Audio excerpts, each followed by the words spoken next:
දකින්න මේ සංසාරේ අපි ඇසුබන මදි වුණාද මේ දම් දීපේ සිල්ගත්තා පින් කෙරුවා දිවාරේ දෙකේ අතර මං උනේ කොහොමද අපේ ජීවිතේ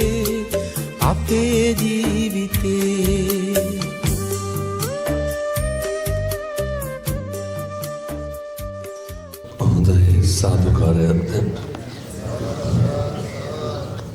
තුන් පාරක් නමස්කාරය කියන්න පන්සිල් සමාදන් වීම සඳහා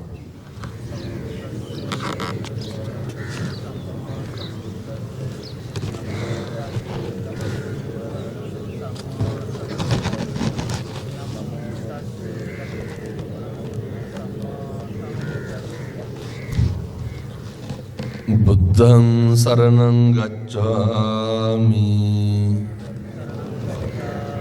ධම්මං සරණං ගච්ඡාමි සංඝං සරණං ගච්ඡාමි ဒုတိယံ පි බුද්ධං සරණං ගච්ඡාමි द्वितीयम्पि धम्मं शरणं गच्छामि द्वितीयम्पि संघं शरणं गच्छामि तृतीयम्पि बुद्धं शरणं गच्छामि तृतीयम्पि धम्मं शरणं गच्छामि तृतीयम्पि संघं शरणं गच्छामि शरणागमनं सम्पूर्णं පානාතිපාතා වේරමණී සික්ඛාපදං සමාදියාමි අදින්නාදානා වේරමණී සික්ඛාපදං සමාදියාමි කාමේසු මිච්ඡාචාරා වේරමණී සික්ඛාපදං සමාදියාමි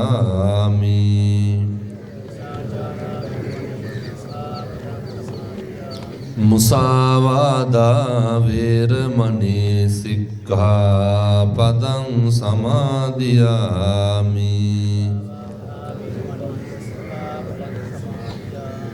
සුරාමේරය මජ්ජපමා දට්ඨානා වේරමණී සික්ඛාපදං සමාදියාමි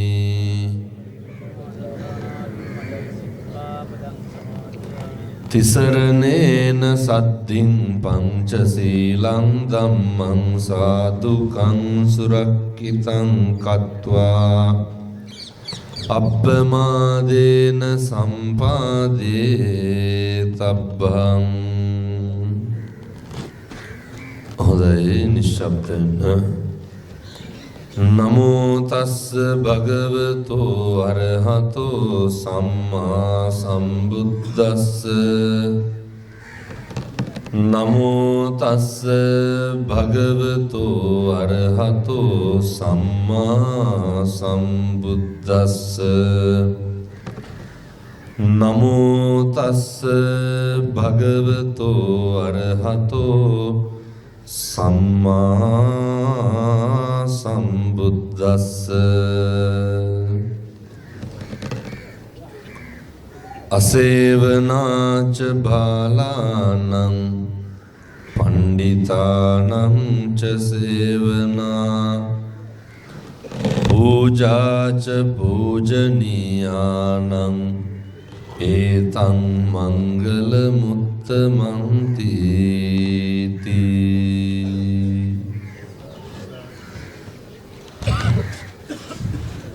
හොඳයි මීගමුව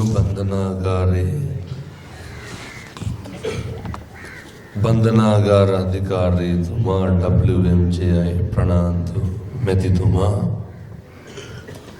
ප්‍රධාන ජේලර් මහතා KAGC තිලකරත්න නිලධාරී මහත්තුරු ඇතුළු අපේ සත්පුරුෂ පින්වත් සියලු දෙනාගේම අවසරයි. සියලු දෙනාම එක්කහු වෙලා බලාගෙන ඉන්නේ සූදානමින් සිටින්නේ ජීවිතේ හරි සුවිශේෂී දවසකට. පින්නතුනි මං දවසින් දවස විවිධ පැතිවල විවිධ තැන්වල බණ කියනවා. අද උදේ මේ ඇහැ කන පේන මිනිස්සුන්ට බණ කිව්වට මං ඊයේ බණ කිව්වේ ආබාධිත උදවියට. අර දන්නවනේ දර රාජගිරියේ තියෙන වික්ටෝරියා ආබාධිත වූවන්ගේ නිවාසය. පින්නතුනි 25ක් 30ක් විතර තමයි රෝද පුටු වලින් හරි එක් කරගෙන ඇවිල්ලා තියලා තිබ්බේ. එතකොට බණ ඉවර වෙලා මම මුළු වාට්ටුවලම ඇවිත්තා. මේ මුළු සංසාරෙම කොච්චර දුකක්ද කියන එක. එතකොට ඔය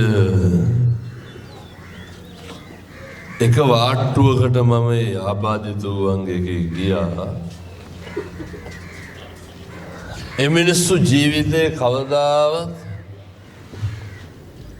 මේ පොළොවේ පය ගහලා නැහැ. හොඳට මතක තියාගන්න. කවදාවත් පොළොවේ පය ගහලා නැහැ. මේ මහ දෙයක් නෙමෙයි. සමහර උදවියේ ඉන්න මරණකම් වැසිකිලි පෝච්චියක් උඩ. පැහැදිලිද මං කියන්නේ? ඒ ඇඳ යටම හදලා තියෙන්නේ කොමඩ් එක. මරණකම් වැසිකිලි පෝච්චිය උඩ ඉන්නේ.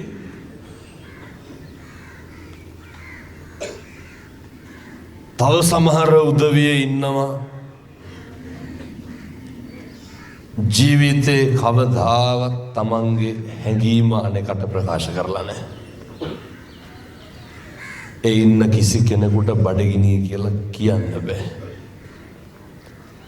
ඒ ඉන්න කිසි කෙනෙකුට තමන්ගේ ශරීරයේ තියෙන අපහසුතාවයක් කියන්න බෑ.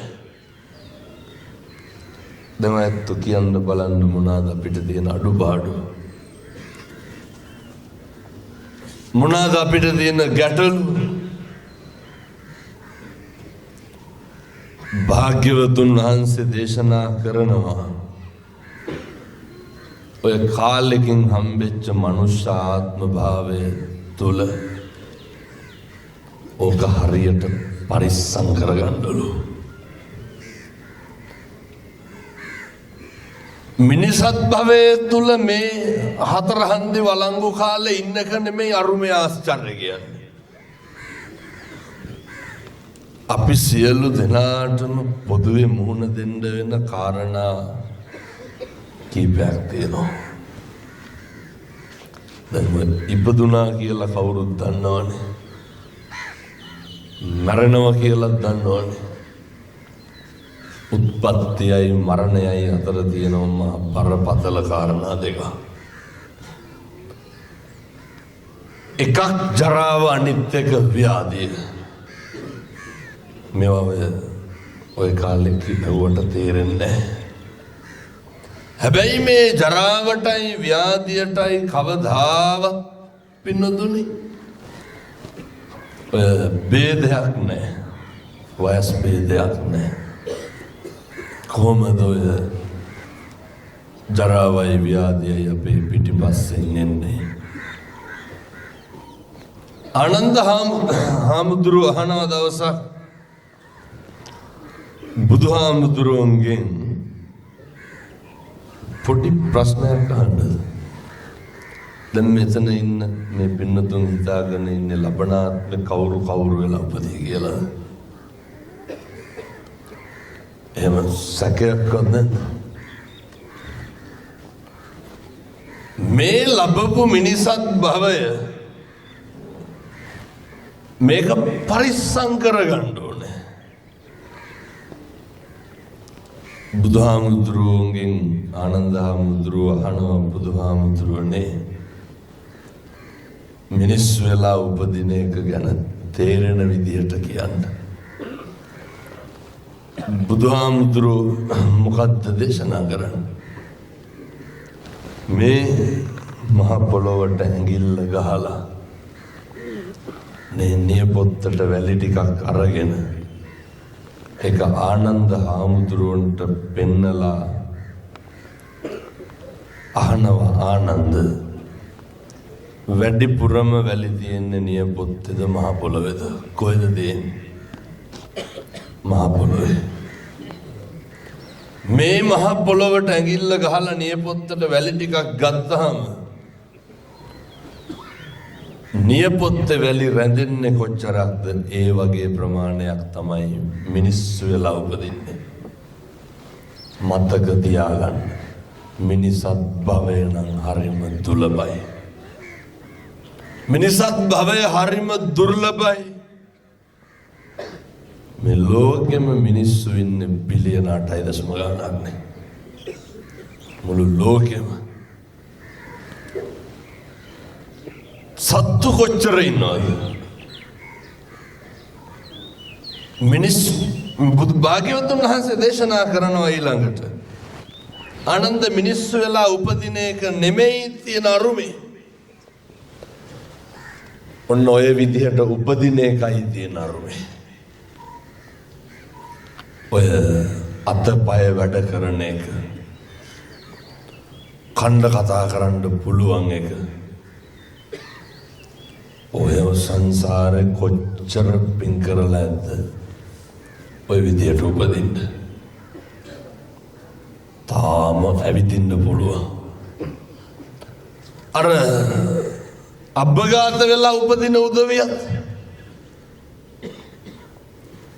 මිනිස්සුම තමයි අර භාග්‍යවතුන් වහන්සේ දේශනා කරපු දුර්ලභයි කියන මිනිසත් භවයමයි. ඔය විදියට උපදින්න මේ පින්නතුන් සංසාරේ පුදුම විදියට පින් කරලා ඇති. සංසාරේ හරි කලාතුරකින් ලැබිච්ච මිනිසත් භවය හොඳට මතක තියාගන්න. දැන් මේ මම සාමාන්‍යයෙන් බන්ධනාගාරවල ධර්මදේශනාවලට යනවා. පුණ්ඩුත්ථාපන කඳවුරුවල ධර්මදේශනාවලට යනවා. මනුෂ්‍ය ආත්ම භාවයේ මිනිස්සෙකුට වරදින්න බුදුහාමුදුරෝ දේශනා කරන බලපාන එකම එක කාරණය දෙන්නේ. මොකද්ද? අර මේ බුදුවරු කියන්නේ හොඳේ අසංඛේය වූ කල්පලක්ෂ 4ක් පාරමිතා පෙරම් පුරලා නිකලස් ශ්‍රී මුඛයෙන් දේශිත භාෂිතය තුල අන්තර්ගතයි. භාග්‍යවතුන් වහන්සේ රජගහ වැඩ ඉන්න කාලේ මිනිස්සු අතර ප්‍රශ්නයක් එනවනේ මොනවාද මංගල කාරණා කියලා. මේක දෙයියෝ ගාවටත් යනවා. පස්සේ සක්‍ර දෙවියන්දයා එක දෙයියෙකුට කියනවා ගිහින් අහගෙන වරෙන් මොනවාද මංගල කාරණා බුදුහාරෝගේ. ඊට පස්සේ අර ජේතවනං උපාසිත්වා යේන භගවා තේන උපසංකමිත්වා භගවන්තං අභිවාදිත්වා ගාථාය අච්චබස් මුළු ජේතවනයෙන් බබලවාගෙන දේවතාවෙක් ඇවිල්ලා බුදුහාමුදුරුවන්ගෙන් අහනවා බුදුහාමුදුරුවෝ මොනවාද මේ මංගල කාරණා? භාග්‍යවතුන් වහන්සේ ඉස්සරලම කියන්නේ මොකද්ද? අසේවනාච බාලාන මිනිස්සුන්ට වරදින්නේ අසුර හින්දවලු. මිනිස්සුන්ගේ ජීවිතේ තීරණය වෙන්නේ අසුරු කරන මිනිස්සු හින්දලු. කවුද මෙහෙම කියන්නේ? මේ බුදුරු කියන්නේ. පෘථග්ජන උදවිය නෙමෙයි. ඇසුරම නෙමේද වැරදුනේ. කොතනින්ද අපේ ඇසුර වැරදුනේ? ඔය දැන් මේ අපේ ඉන්න මේ සත්පුරුෂ තරුණ මහත්තුරු අපේ පින්නතුන් ඔය මේ වෙනකොට කුණුහරුප කීයක් විතර කියලා තියෙනවද? 2. ඊට වැඩි මොන 2ද? කුණුහරුප පාලන නැති පගෝති ගන්න. ඔය ජීවිතේ ඉස්සරලම කුණුහරුපයක් කියන වැහුනේ කොහෙන්ද? අම්මගෙන් තාත්තගෙන් නෙමෙයිද? අවෙන කවුරුත් ගෙවල් වලට ඇවිල්ලා කුණුහරුප කියනවා. කසාද බැඳලා ඉන්නේ නේ. කී ගමනක් විතර කුණුහරුප කියලා දෙනවා. බිරිඳට බණින්න නැද්ද වේසි කියලා? මොන වේසි තඩි ගහලා තියෙදි බලා. දරුවෝ බඩේ ඉන්නකොට අහන්නේ මොනවාද? මේ බිරිඳට දරුවා හම්බෙන්නේ වුණත් කියලා කියන්නේ මේ. බීලා ඇවිල්ලා මොකද කරන්නේ? මේ දරුවා හම්බෙන්නේ මං කියන්නේ මේ අපි කාටත් ජීවිතේ වරදින්න පටන් ගත්ත විදිහ. අම්මගේ කුසේ ඉන්නකොටත් අහන්නේ කුණුහරුප. වෛරේ ක්‍රෝධේ පිරිච්ච පවුලක ඔය ඕනම මිනිස්සෙකුට බලපානවලු. මම කියන්න ආයෙ මේවා කරන්න එපා. මිනිස්සෙක් හැදෙන්න බලපානවා. ආර්යයි පරිසරයයි. සමාජ විද්‍යාව උගන්වන ආර්ය සහ පරිසරය අතිශය වැදගත්. අපි හිතමු අපේ පවුල් පසුබිම් වල දැන් අපේ මේ ඇතුලේ ඉන්න පින්නතුන් විවාහ වෙච්ච කට්ටිය ඇති. යයිනේ කවදා හරි නිදහස් වෙලානේ. ඔය අවුරුදු ගානක් සමහරු ඇතුලේ ඉඳලා තියෙන කතාවම මං කියන්නේ. අර නේ බිරිඳ දරුවෝ දෙමව්පියෝ බලාගෙන ඉන්නේ. ඒක අම්මා කෙනෙක් කියන හාමුදුරුවෝ මාස 6ක් හරි ඇතුලේ ඉඳලා ඇවිල්ලා එන්නකම් බලාගෙන හිටියලු අම්මලා. මම ගියපු දවසේම කරලා තියෙන බොන එකනේ. අර ස්ට්‍රෙස් රිලීස් කරන්නලු. අනේ මෙහෙත් දිනේ ඉඳගෙන ඔය ජීවිතේ ප්‍රමුඛත්වය දෙන්න සමීපතමය එක්ක මම මේ විවාහ වෙලා ඉන්න උදවියට කියන්නේ කවදා හරි නිදහස් වෙලා ගිහිල්ලා මේ විදිහට හැසිරෙන්න ඕනේ. මොකද ඒ පවුල කියන එක හරියට බලපානවා මිනිස්සුන්ගේ මුළු ජීවිතේම සාර්ථකත්වය අසාර්ථකත්වය තීරණය කරන්න. කවදාවත් දරුවෙක් ඉස්සරහ කුණුහරුපයක් කියන්න එපා. කාටද මම මේ කියන්නේ? තාත්තලාට. හොඳට මතක තියාගන්න. අපේ වැඩ කරන නිලධාරී මහත්තුරු, අපේ බන්ධනාගාරගත වෙලා ඉන්න පින්නතුන් කවදාවත් දරුවෙක් ඉස්සරහ ගෙදර තාත්තා කෙනෙක් නම් එක කුණුහරුපයක්වත් කියන්න එපා. හේතුව එහෙම ඉන්න හොඳ පෞරුෂයක් තියෙන්න ඕන නැත්තන්ට. ඔය සමහරව ඉන්නව නේද? අපූර්වට බීලා පාර එනවා පොලිසියට ටෝක් කරනවා නොබීපු ගන්නට. ගෙදර ආපු ගමන් මොකද කරන්නේ? අය අම්මු සතානේ. අර තියෙන ත්‍රිසංකම ඉස්මතු වෙනවා. සමහර දරුවෝ කියනවා හාමුදුරුවනේ අරකා මරන්න හිතලලු දෙන්නේ. කවුද අරකා කියන්නේ? තාත්තා. ඇයි හැමදාම බීලා වෙලා මට තඩි ගන්නවා. හැමදාම බීලා ඇවිල්ලා කුණුහරුප කියනවා. ඒ නිසා ජීවිතේ ඉස්සරලම හොඳට පුරුදු වෙන්න කාලෙකින් ලැබපු මේ මනුෂ්‍යාත්ම භාවයේ තුල පුළුවන් නම් කුණුහරුපයක්වත් කියන්න නැතුව ඉන්න බලන්න. භාග්‍යවතුන් වහන්සේ දේශනා කරනවා අසුර හින්දමයි මේ මුළු සංසාරෙම වරදින්නේ. ඔය මෙතන ඉන්න සේරගෙන් මහලා බලන්න. අපි හිතමුකෝ දැන් කුඩු පැකට්ටයක් අරන් ගහුවා කියලා. ඔය දැන් එළියේ ඉන්න පොඩි උන් හරියට ප්‍රතිබුණවනේ. ඔවුන්ට හැම්බිරිසාට නෙමෙයි මං කියන්නේ මත් වෙන්න බොනේ ඌ. එක කොල්ලෙක් කියනවා ආමුදුරනේ කොල්ලට දැන් නවත්ත ගන්න බෑ. ඉස්සරලම යාළුවෙක් දෙනකොට මෙතන ඉන්න කවුරුවත් ඔය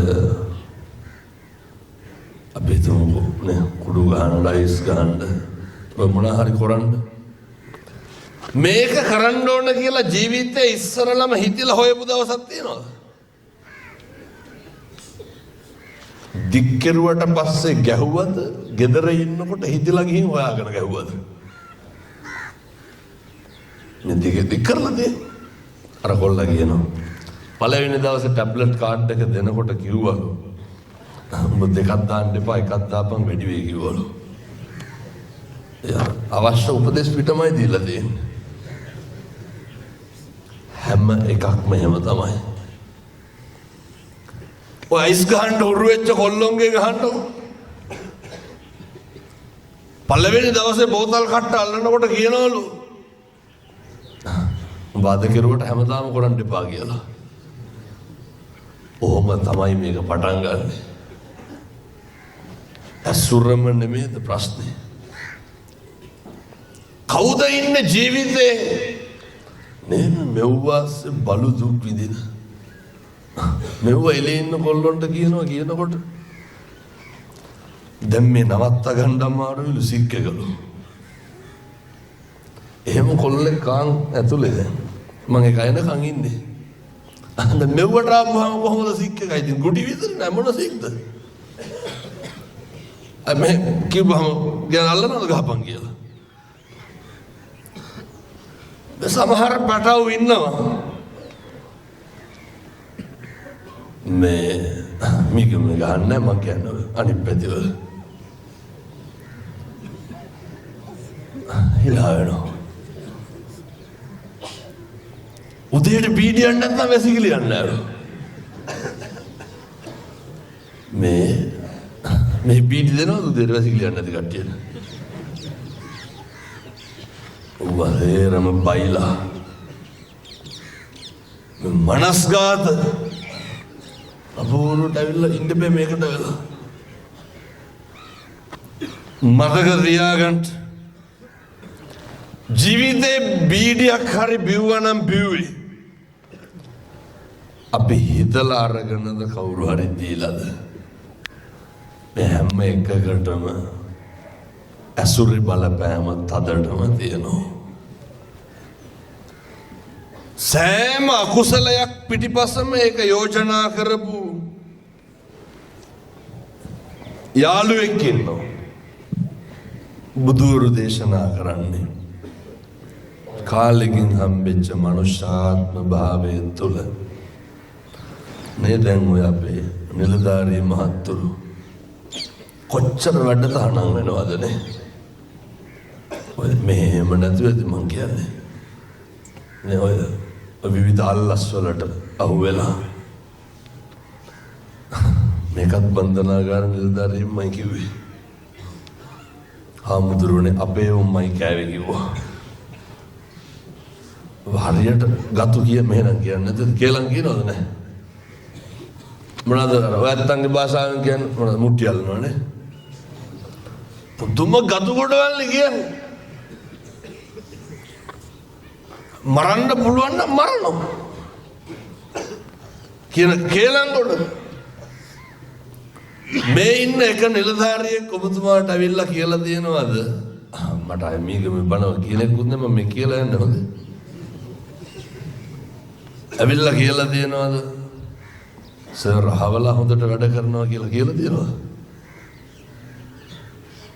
කාගේවත් හොඳ කියනවද ඇවිල්ලා වැඩිපුරම කියන්නේ මොනවාද වැරදිම නෙමෙයි මම දැන් මේක ඉවරලත් යන්න මේ සෝන් එකේ ගාමට් එකේ බනට එක HR මැනේජර් කෙනෙක් කියනවා හම්දුරුනේ අවුරුදු 14ක් වෙනවලු අපේ මේ පින්නතුන්ට වරදින්නත් හේතුව ඕක තමයි ඒ අවුරුදු 14ටම ඒ මහත්තයා කියනවා එකෙක් ඇවිල්ලා මට කියලා නෑලු අර සුපර්වයිසර් හොඳයි අර වැඩ කරන කෙනා හොඳයි හොඳට වැඩ කරනවා කබඩ් 4ක් පෙන්නලා කිව්වා හාමුදුරනේ ඔය කබඩ් 4ෙම තියෙන නිර්නාමික පැමිණිලි මොනවාද සම්පූර්ණ මිනිස්සුන්ගේ වැරදි මේක ඉන්න බහුතරයක් ඔය තරුණ මහත්තුරු කල්පනා කරන්න රටක් ලෝකයක් බලාගෙන ඉන්නේ අපිට හරියනකන්ද වරදිනකන්ද මේ වරදිනකම් බලන්නේ ජීවිතේ පුරුදු වෙන්න තරුණයෙක් හැටියට හොඳ පෞරුෂයක් තියෙන්න ඕනේ තරුණයෙක් හැටියට හොඳ අභිමානයක් තියෙන්න ඕනේ අර හොඳ ක්වොලිටි එකක් මේන්ටේන් කරන්න එළියට ගිහිල්ලා හරි ලස්සනට ඉන්න හොඳ අභිමානයක් නඩත්තු කරන්න කොහොමද අභිමානය නඩත්තු කරන්න ඔය කොල්ලොන්ගේ කතපුරුද්දක් තියෙනවනේ එක එකයි බයිසිකල් පිටිපස්සේ නැගලා යන එක ඔය හරියට බජාර් එකේ අවුරුදු 24ක් නේ දැන් මේ හොඳ දඩබ්බර භද්‍ර යවුවනනේ මේ පහුවෙන්නේ අහලා බලන්නකො ඔය බ්‍රේස්ලට් එකක්වත් නැහැ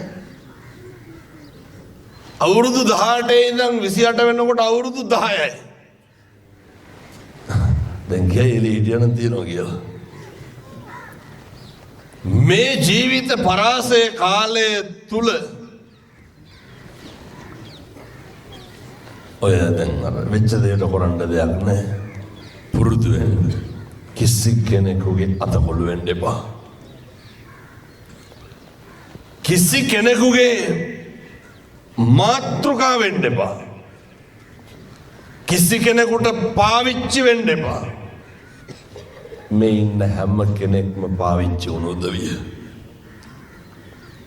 මේ ඉන්න හැම කෙනෙක්ම කවුරු හරි භාවිතා කරපු උදවිය දැන් හරියට ඔය තරුණ මහත්තුරු අපේ බණහන මට මොරටුවේ කොල්ලෙක් කියනවා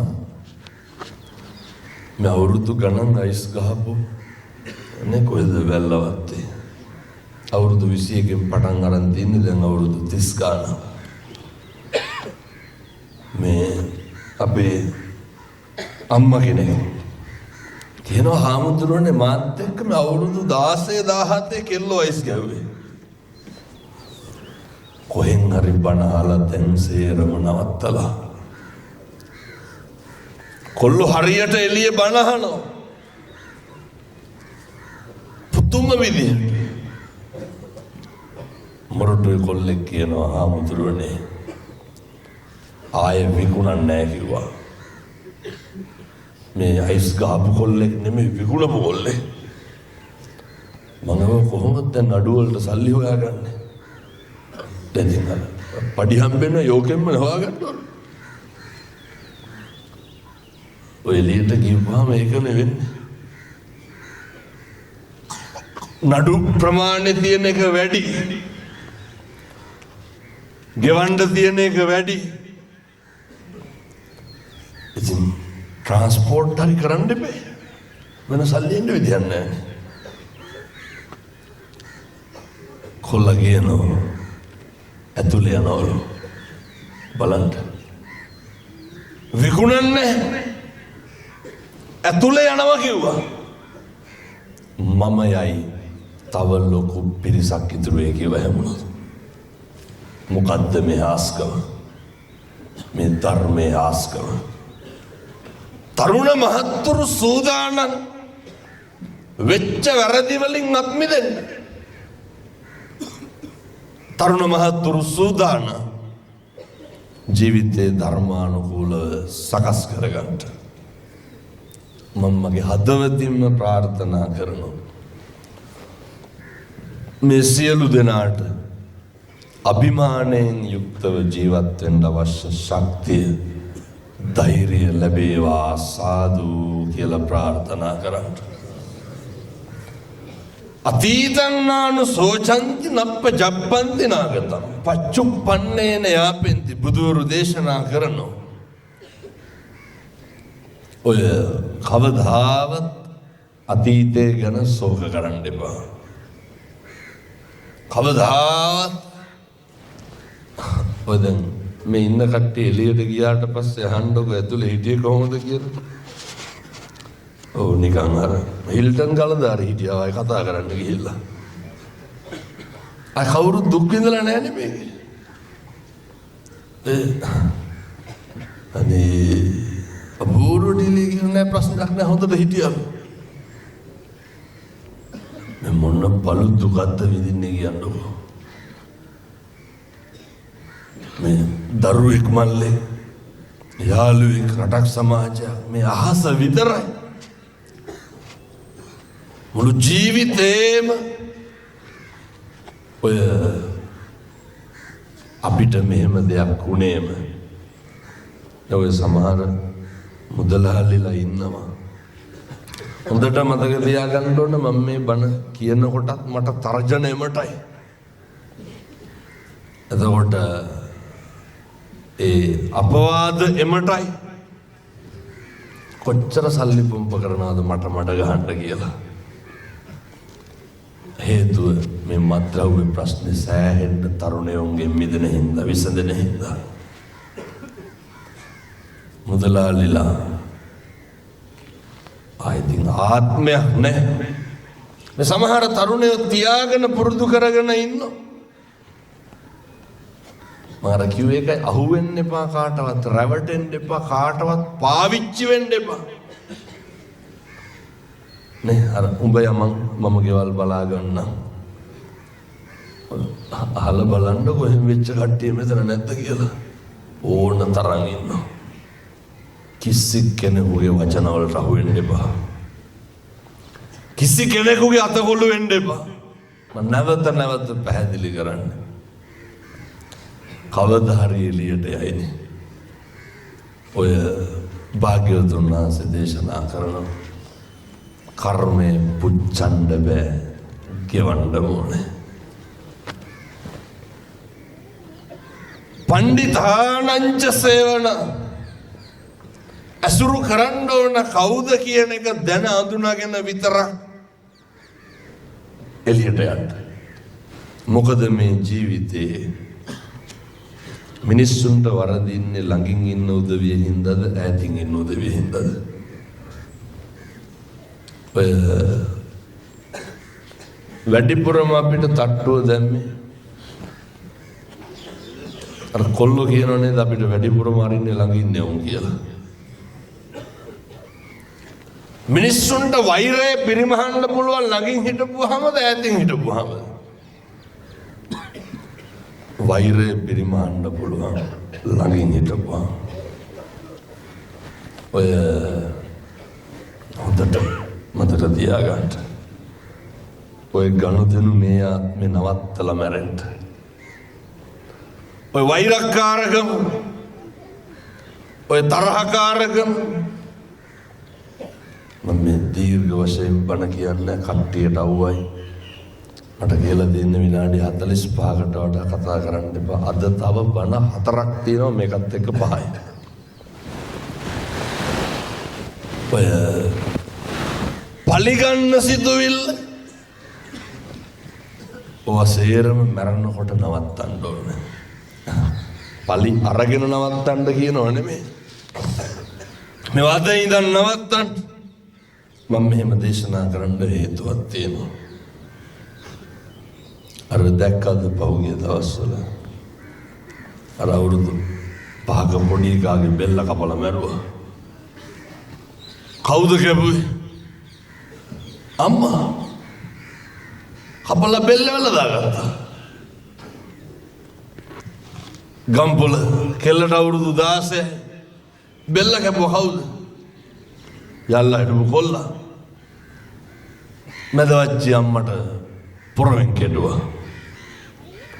එතකොට අර කොළඹ මතකද කැම්පස් එකේ තුරංග තරඟ පිටියේ ගාව කෙල්ලගේ බෙල්ල කැපුවා.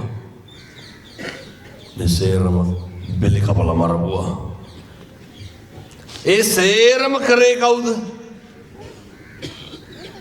ජීවිතේ මරණ කම් එකට ඉන්නම් කියලා තෝරගත්ත මිනිස්සු.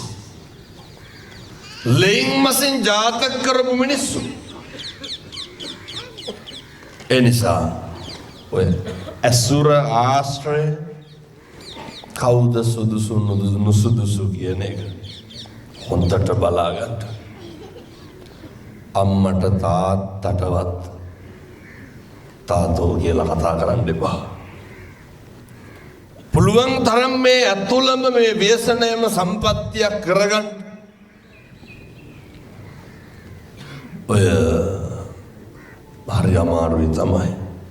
මම යෝජනා කරනවා කිසි කෙනෙකුට උණුහරුපයක්වත් කියන්න එපා.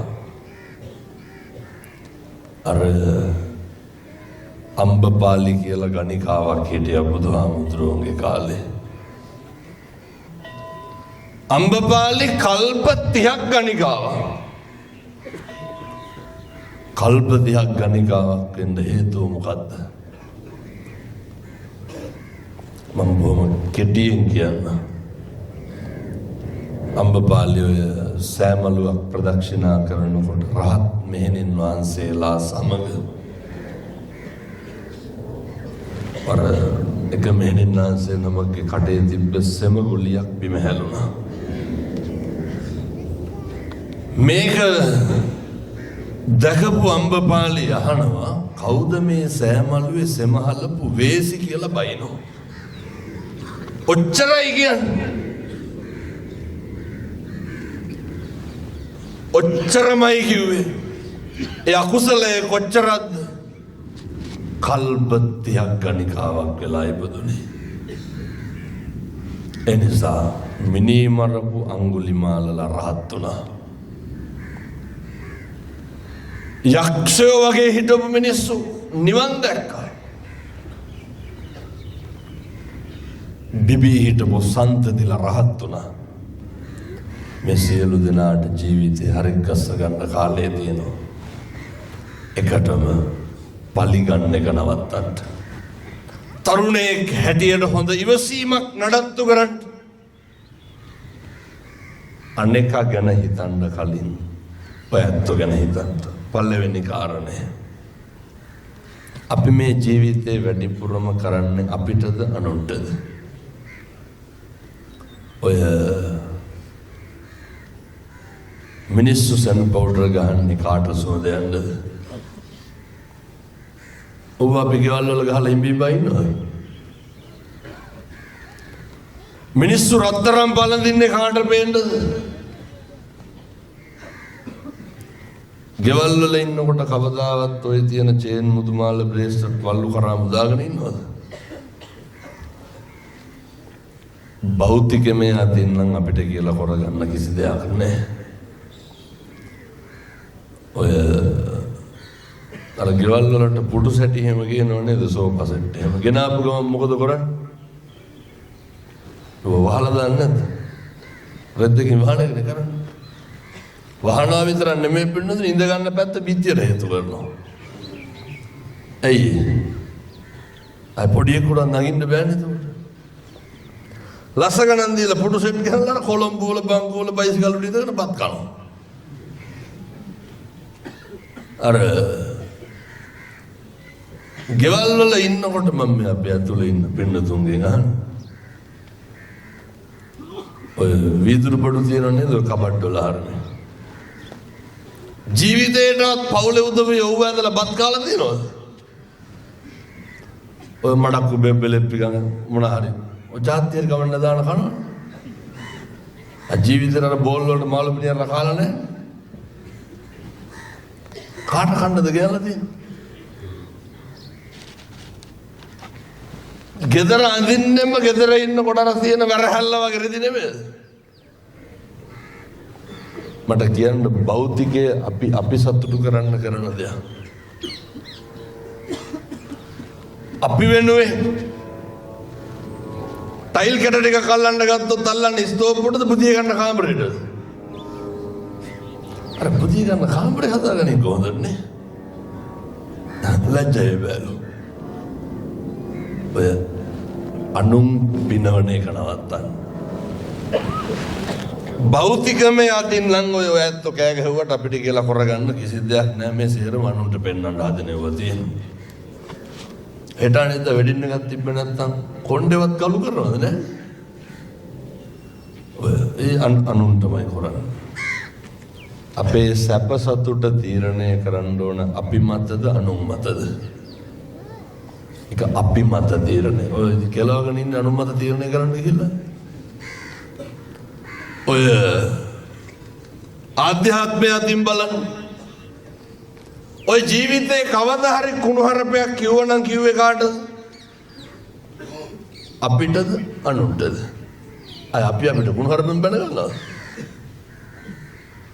අපි අනුන්ට බනිනවා. පව් පිරෙන්නේ කාටද? අනුන්ටද? මිනිස්සු වෛර කරන්නේ කාටද? පොල් ගහලා තියනවද මේ වෙනකොට ඔය ජීවිතේ? අර ඔය උයන්ට බින්නේ මං කියන්නේ. ඔය ගහනවනේ හැඳි ගෑවියම් පොඩි වෑම් හැප්පියම් කියලා ගන්න. අපි විඳවන්නේ කාලෙකින් හම්බෙච්ච මනුෂ්‍යාත්ම භාවය. මේක නිකන් නිස්කාරණේ නාස්ති කරන්න එපා. මිම්මනත හරි හොඳට සත්පුරුෂයෝ වගේ ඉන්න. ඇසුරු කළ යුතු හොඳට අඳුනගෙන ඇසුරු කරන්න. මං මේක මෙහෙම දේශනා කරන්න හේතුවක් තියෙනවා. ඔය මට පොලිසිය මහත්තයෙක් කිව්වේ වැඩිපුරම මේ ඇතුළේ ඉන්න කට්ටිය බලන් දෙන්නේ යාළුවෝද පවුල් වල අයද? පවුල් වල අය නෙන්නේ. පොලිසිය මහත්තයෙක් කියනවා හාමුදුරුවනේ කවදාවත් යාළුවෙක් අපදෙන්න ඇවිල්ලා නෑලු. කවුද එන්නේ? එක්කෝ අම්මා එක්කෝ තාත්තා. මට ඔය මාතර බන්ධනාගාරයේ කොල්ලෙක් කිව්වේ ඔය මොකක් හරි කුඩු හරි මොන හරි වලට ඇතුළට ගිහිල්ලා කියනවා හාමුදුරුවනේ දවසක් අම්මා ආවලු. ඇහුවලු දැන් ඊළඟ නඩුවාරයට සල්ලි. අහන්නකොටම අම්මගේ කන් දෙක දිහා බලලා තියෙනවා. කොල්ලා පොරොන්දු වෙනවා මට. එළියට ගියපු දා ඉඳන් අම්මා බලාගෙන හොඳට ඉන්නවා මිසක් මං ඇහුවා කොල්ලාගෙන් අම්මා කරාඹු විකුණලා අම්මා මේ උගස් තිබ්බේ නෑ වික්කලු උගස් සල්ලි මදි කියලා විකුණලා දාලා.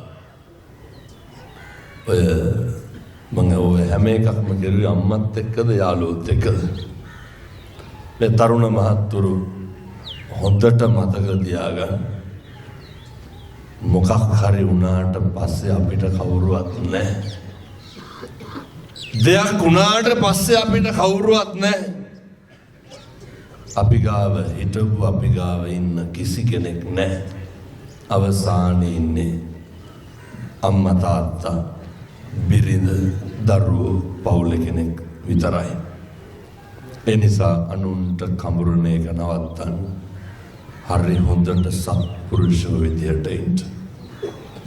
ඒ සඳහා අවශ්‍ය ශක්තිය ධෛර්යය මේ සියලු දෙනාට දලදා හාමුදුරුවන්ගේ පිහිටෙන් ලැබේවා සාදු කියලා ප්‍රාර්ථනා කරන්න.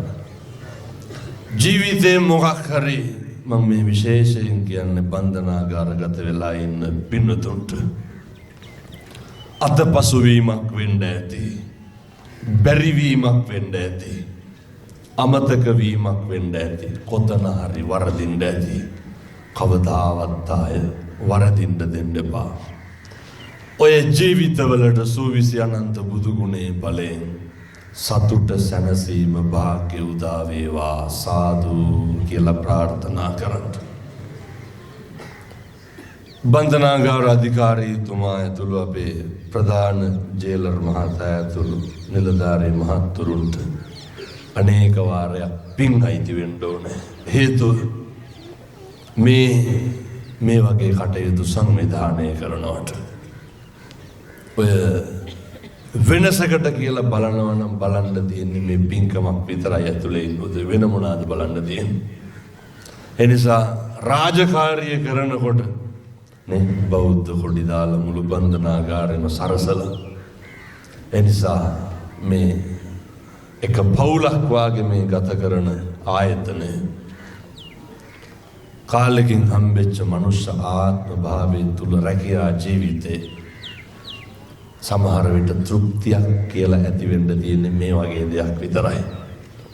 බන්ධනාගාර රාජකාරී ජීවිතය කියලා කියන්නේ හරි පීඩාවෙන් පිරිච්ච එකක්. ඒකේ කොහෙද සැනසීමක් තියෙන්නේ? අර හුරු වෙලාම ඉන්නේ. නේ හරි අමාරුවෙන් මේවා කරන්න බෑ. එතකොට අනිත් උදවියත් එක්ක ඉන්නවා වගේ රදවියොත් එක්ක ඉන්න අමාරුයි. එහෙම කරනකොට කවදාවත් ඒව ගැන හිතලා සතුටු වෙන්න පුළුවන් නේ. ඒ නිසා මේ ඇහැට පේන්න දකින්නම තියෙන්නේ නේ මේ වාට්ටු වල කොච්චර දුක් විඳිනවද නේ. එතකොට අපිට උදේ හවා පේන්න තියෙන්නේ මිනිස්සු විඳින දුක මිසක් මිනිස්සුන්ගේ සැප සතුට නෙමෙයි. හරියට නිදා ගන්න නැහැ, හරියට කණ්ඩ නැහැ, නිදහස නැහැ, නාන්න නැහැ. ඒ දුක් විඳින පිරිසක් බලන්න තමයි තියෙන්නේ. ඕක මනසට ලොකු පීඩාවක්. ඒ නිසා ඒ පීඩාකාරී රැකියා ජීවිතය තුළ තෘප්තියකට තියෙන්නේ මේ පින්නතුන් වෙනුවෙන් මේ කරපු දේවල් විතරයි. ඒ නිසා බන්ධනාගාර අධිකාරීතුමා ඇතුළු සියලු දෙනාට පින් සිද්ධ වේවා. ඔයත් හදපඩපු අම්මට තාත්තට ගුරුවරුන්ට දෙමව්පියන්ට පින් අයිති වේවා. සියලු දෙවියන්ට පින් සිද්ධ වේවා. සෝවිසි අනන්ත බුදු ගුණේ බලයෙන් දලදා හාමුදුරුවන්ගේ ආනුභාවයෙන් චිරාත් කාලයක් සත්පුරුෂෝ විදියට ජීවත් වෙන්න අවශ්‍ය කරන ශක්තිය ධෛර්යය ලැබේවා සාදු කියලා ප්‍රාර්ථනා කරන්න. සසර කෙලවර උතුම් නිවන් සුව ලබන්න මේ පින් පාරමිතාවක් වේවා සාදු සාදු සාදු. ඔහොම වන්දනා කරගන්න ආශිර්වාද කරනවා. සබ්බීතියෝ විවච්ඡන්තු සබ්බ රෝගෝ විනස්සතු මාතේ භවත්වන්තරායෝ සුඛී දීඝායුකෝ භව. සුවපත් වේවා. තෙරුවන් සරණයි. සිල්ගත්තා පින් කෙරුවා දිවාර දෙකේ අතර මං උනේ කොහොමද අපේ ජීවිතේ